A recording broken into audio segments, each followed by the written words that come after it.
کہ بیانیہ بدلتا کیسے ہے اور سیم ٹائم میں بدل جاتا ہے, ایک دو دنوں کے اندر اندر بدل جاتا ہے. یعنی کبھی کہتے ہیں کہ ہمیں ڈرایا گیا کہ فلاں شخص فلاں کرسی کے اوپر آ کر بیٹھ جائے گا, سادہ بات کروں تو جنرل فیض آ کر آرمی چیف بن جائیں گے. ہمیں ڈرایا گیا اس بات سے اور اس وجہ سے ہم تحریک عدم اعتماد لے کر آئے. کبھی کہتے ہیں کہ ہم عدم اعتماد اس لیے لے کر آئے کہ پاکستان تباہ ہو رہا تھا, ہم نے پاکستان کو بچانا تھا, اپنی سیاست نہیں اپنی ریاست کو بچانے آئے تھے. کبھی کہتے ہیں کہ عدالتیں آزاد ہیں اور درست فیصلے کر رہی ہیں, انصاف پر مبنی فیصلے ہو رہے ہیں.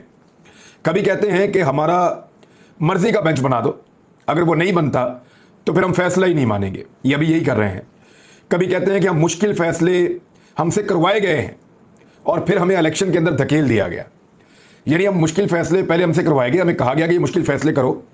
الزام کس پر ہے؟ اشارہ تو اسٹیبلشمنٹ کی طرف ہے کہ ہم سے مشکل فیصلے کروا کر ہمیں یہ جو ضمنی انتخابات ہوئے ہیں 20 حلقوں میں, اس کے الیکشن کے اندر ہمیں دھکیل دیا گیا. پھر کبھی کہتے ہیں کہ ہم نے مشکل فیصلے خود کیے تھے اور قوم سب جانتی ہے کہ ہمیں کیوں کرنے پڑے. پھر کبھی کہتے ہیں کہ پرویز الہی صاحب آپ آئیے اور آ کر ہماری پارٹی کے امیدوار بن کر وزیر اعلیٰ پنجاب بن جائیں.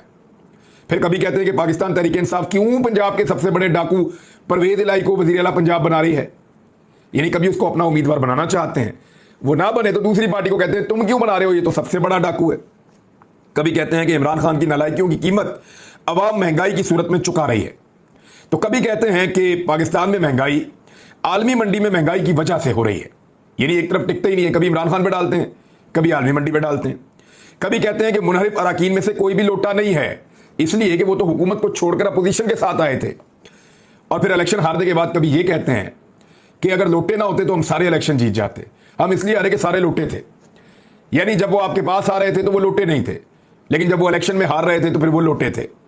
کبھی کہتے ہیں کہ ہم اداروں کے کردار سے مطمئن ہیں, ادارے بالکل ٹھیک ڈائریکشن میں جا رہے ہیں اور ایسے ہی کام کرنا چاہیے. پھر کبھی کہتے ہیں کہ ادارے اپنے دائرہ کار سے باہر نکل کر حد سے تجاوز کر رہے ہیں. یعنی عجیب و غریب قسم کا بیانیہ ہے جو کسی ایک جگہ ٹکتا نہیں ہے. یہ پرابلم سب سے زیادہ مسلم لیگ نون کے ساتھ ہو